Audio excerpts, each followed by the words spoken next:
You are God. These are the three powerful words that can transform your life. If you embrace this amazing truth and dare to climb this high mountain, you will see the whole universe from within. God is there. He is the one who sees through your eyes, who is your unawareness, who is your very self. You are not just a part of God. You are all of God, and God is all of you. Now that might sound shocking or unbelievable to some people. We were not raised to believe that. I'm not telling you to go around and say, "Hey, do you know who I am? I'm God." This is laughable because we think of God as the God we created in our own image, the one we learned about from our grandparents. But there's another word that Jesus used in the New Testament, and this is the God I'm talking about. He said, "God is love, and whoever lives in love lies in God, and God in them." God is love. Pure, unconditional, joyful, divine love. That's who you are. You are God.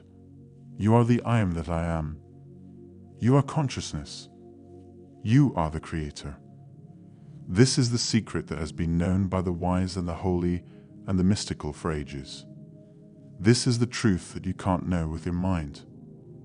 If you want to understand something with your mind, you have to analyze it, come up with a formula, study it, look at what others say about it, and reach a conclusion. If you want to understand something with your spirit, you have to experience it first. You have to feel it within yourself. In the New Testament, Jesus is about to be stoned, and he says, "Why do you want to stone me?" And they say, "Because you blaspheme. You are a man, and you claim to be God." And Jesus answers with his words, "Isn't it written in your law that I said, 'You are gods'? All of you. We are all gods. We have within us not the God that we often think is outside of us, but the God that is love. The God that wants to grow because he is infinite and doesn't want to be limited. To know that you are God means that you feel one with this universe. You feel deeply rooted in it and connected to it. You feel that the whole energy that makes the stars shine is close to you. It is not something that you are separate from. It is something that you are part of, something that you express in your seeing, your hearing, talking, thinking, moving. You show what it is that moves the sun and other stars. In the West, the word God has become so dull and boring that most of us don't care for it. When people say God the Father Almighty, most people feel weird inside. But according to Buddhist philosophy, all this universe is one. That means everything is one reality, one essence. And we're all part of that essence. And that means that essence comes and goes like everything else, because this whole world is a pulse, a rhythm, a dance. If you are prepared for awakening, you will indeed awaken. Yet, if you find yourself unready, you may continue pretending to be a helpless victim of circumstances.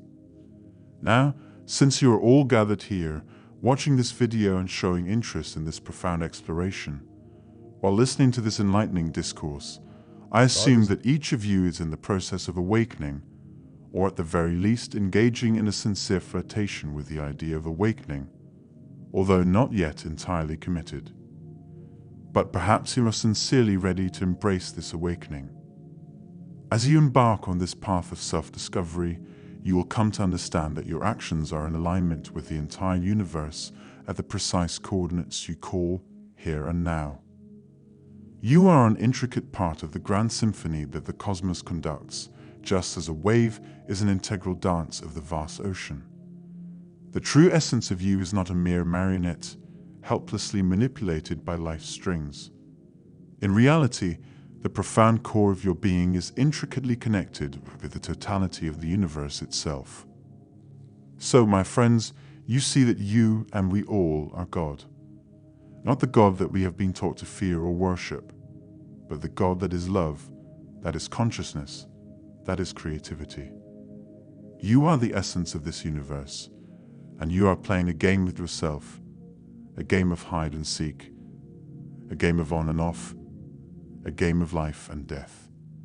You can enjoy this game because you know that you can never lose yourself, that you can never be destroyed, that you can never be separated from the source of all things. You are that source, and you are expressing yourself in countless ways. You are the one who makes the stars shine, and you are the one who watches them. You are the one who feels pain and pleasure, and you are the one who transcends them. You are the one who creates and destroys, and you are the one who remains. You are God, and so am I, and so is everyone else. We are all one, and we are all many. We are all here, and we are all there. We are all now, and we are all then. We are all everything, and we are all nothing. As the Chinese say, it's the yang and the yin, the light and the dark, the on and the off. And therefore it consists of now you see it, now you don't. Here you are, here you are, here you aren't. Because that's how energy works. It's like waves, and waves have crests and troughs. Only we, being under a kind of illusion or confusion, imagine that the trough is going to beat the wave or the crest. The yin, the dark principle, is going to beat the yang, or the light principle. And that off is going to win over on. And we scare ourselves by believing in that illusion. Oh no, what if darkness did win? Wouldn't that be awful? And so we're always shaking and worrying that it might happen. Because after all, isn't it strange that anything exists? It's very odd. It takes effort. It takes energy. And it would be so much easier if there was nothing at all. Therefore we think, well, since the on-side of things is so much work, you always give up after a while and you sink back into nothingness. But nothingness is just the other side of energy. And it's the rest, the emptiness, that makes something possible.